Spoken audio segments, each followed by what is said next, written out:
Bueno, o seguinte tema poderlo atopar en Spotify, chamase Agora, na banda sonora dunha película documental Siete lagos, siete vidas, dun amigo que é un investigador emérito do CSIC, que diagnosticaronlle a ela con 30 e poucos anos, e un dos seus sonos era viaxar e bañarse nos lagos máis importantes de toda Europa. E pediume que fixera unha canción para esa banda sonora.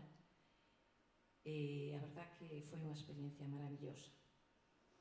Ainda estamos aí en contacto e costoume meterme na letra porque quería un pouco empaparme na súa experiencia e na experiencia de outras persoas tan loitadoras como él. E, bueno, saiu agora.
Sigo adiante, non me paro, sigo agora.